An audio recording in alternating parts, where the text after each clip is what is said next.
매일 성경 묵상을 돕는 해설 가이드입니다. 안녕하세요, 묵상 코치입니다. 함께 읽고 나눌 말씀은 신명기 21장 1절에서 23절까지 말씀입니다. 오늘 본문은 살인자를 알지 못하는 시체에 관한 규정과 전쟁 포로를 아내로 삼는 규정과 사랑받지 못한 아내 소생의 장자 권리, 그리고 폐역한 아들의 징벌, 나무에 달린 시체에 대한 규정들이 소개되고 있습니다. 이 규정들은 모두 땅과 공동체의 정결과 관련된 것들입니다. 먼저 1절에서 9절을 보겠습니다. 1절에서 9절은 범인을 알 수 없는 살인에 대한 규정입니다.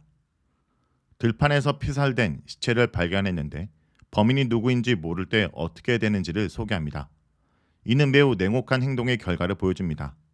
마치 엎드려 기다리다가 죽이는 성난 사람과 같이 의도적인 상황입니다.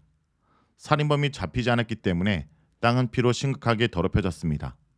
이런 경우는 어떻게 처리해야 될까요? 첫째, 중앙법정의 대표자들이 그 피살된 곳에서 가장 가까운 성읍이 어딘지를 밝힌 후에 가장 가까운 성읍에서 그 문제를 규정에 따라 해결하도록 조치해야 됩니다. 피해자가 그 성읍에서 속한 사람일 가능성이 가장 크기 때문에 가장 큰 책임의식을 가지란 뜻일 것입니다. 둘째, 그 성읍의 장로들은 농사에 허용되지 않는 암송아지를 취하여 항상 물이 흐르고 한 번도 경작한 적 없는 골짜기에서 그 암송아지의 목을 꺾는 제의를 이행해야 합니다. 이 제의는 중앙법정에서 온 제사장들도 참여합니다. 이들이 지방에서 해결하기 어려운 문제를 해결하는 임무를 맡기 때문입니다. 셋째, 그 시체가 발견된 장소에서 가장 가까운 성읍의 모든 장로들은 목이 꺾인 암송아지 위에 손을 씻고 성읍 주민을 대표해서 그들이 살인하지 않았다고, 그 현장도 목격하지 못했음을 고백해야 합니다. 자신의 성읍에는 아무런 책임도 없음을 공적으로 증거하는 것입니다. 그런 후에 이스라엘 백성들을 위하여 범인을 알 수 없는 살인죄를 하나님께서 용서해 주기를 간구합니다. 여기서 속량하다는 덮다라는 뜻의 히브리어에서 유래되어 죄를 말살하는 것 혹은 취소하는 것을 의미합니다. 이 고백과 간구는 동속한 제사장들의 선언에 따른 것으로 보입니다. 이러한 죄를 통해서 여호와께서 이스라엘 백성 중에서 무죄한 자의 피 흘린 죄를 구속하여 주십니다. 만일 살인자를 알지 못한다고 해서 피살 사건을 해결하지 않고 방치하면 그 죄가 이스라엘 가운데 그대로 남아있기 때문에 이스라엘은 여호와의 진노를 받게 됩니다. 다음은 10절에서 14절입니다. 10절에서 14절은 포로된 여자와의 결혼에 대한 규정입니다.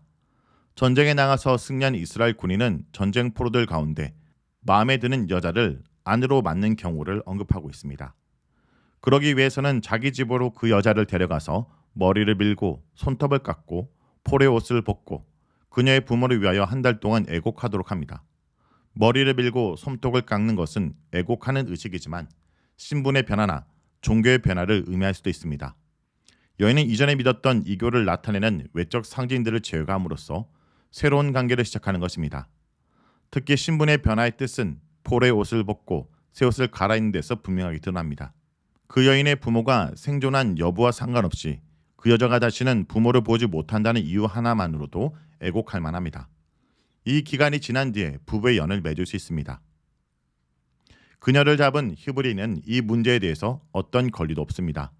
이방 여인의 유체적, 도덕적, 정서적 복지가 정복자의 성적 욕구보다 더 중요하게 다루어지고 있습니다. 종으로 잡혀온 여인은 남자의 병덕스럽고 신뢰할 수 없는 성품 때문에 고통받아서는 안 됩니다.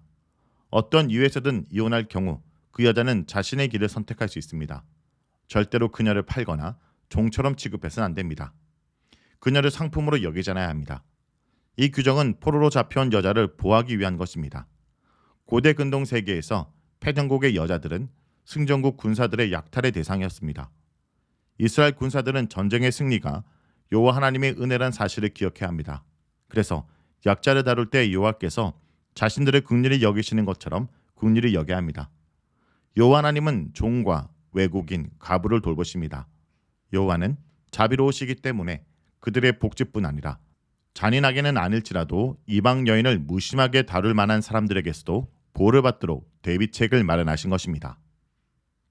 15절에서 17절에 보겠습니다. 15절에서 17절은 마다들에 대한 규정입니다.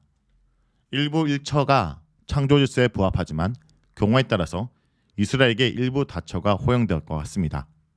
하지만 두 명의 아내가 있는 가정은 그의 아내들에 대한 감정에 따라서 맏아들의 순서를 바꿀 수 없습니다. 아들은 아버지가 자기 어머니를 더 이상 사랑하지 않는다는 이유만으로 자신의 법적 권리를 빼앗길 수 없습니다. 하나님의 율법에 대한 해석은 결코 변덕스러운 인간의 마음과 감정에 의해 좌우될 수 없습니다. 하나님의 말씀은 그 남자와 새로운 아내의 감정이 어떠하든지 지켜져야 합니다. 맏아들은 가문을 이어갈 가족의 우두머리이므로 그 권리가 박탈돼서는 안 됩니다. 따라서 아버지는 맏아들에게 재산 중에서 2배의 몫을 챙겨줘야 합니다. 다음은 18절에서 21절입니다. 18절에서 21절은 반역하는 아들에 대한 규정입니다. 이스라엘 백성의 가족 관계는 언약 중심적입니다.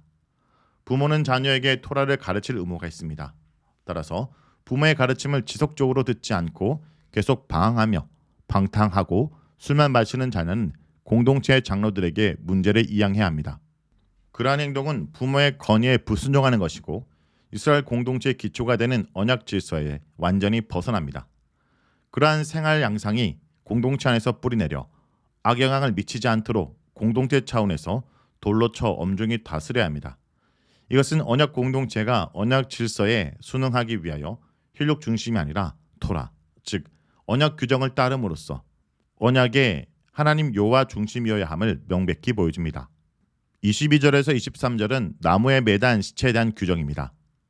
사형에 처한 자의 시체를 나무에 매달아 놓는 이유는 언약 공동체의 모든 사람들에게 사형을 받을 죄를 범하지 않도록 엄중히 경고하기 위함입니다. 이런 경우 그 시체는 해가 지기 전에 반드시 장사 지내주어야 합니다. 왜냐하면 그 사람은 하나님께 저주와 형벌을 받았기 때문이고 또 여호와께서 유업으로 주신 땅을 더럽히지 않기 위함입니다. 1차적으로는 땅의 거룩함을 염두에 두고 있지만 여기에는 인도주의적 관심도 내재되어 있습니다. 시체를 밤새 내버려두면 분명 야생동물과 까마귀의 먹이가 될 것입니다. 따라서 이 금지 조항은 희생자의 가족이 느낄 정서적 부담감에 대해서 세심하게 배려하고 있습니다. 오늘 본문은 이스라엘 백성이 그 땅과 가정을 언약 질서에 부응하게 유지하도록 제5계명과 6계명에 근거한 세부 규정들을 말하고 있습니다. 약속의 땅에서는 죄를 멀리하고 정결함을 유지해야 될 뿐 아니라 공동체의 일원의 인권을 중요시 여기며 약자들의 권리를 보장해야 됨을 강조하고 있습니다.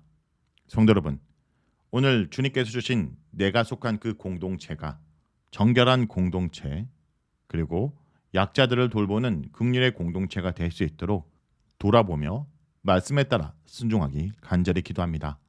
말씀을 놓고 기도하겠습니다.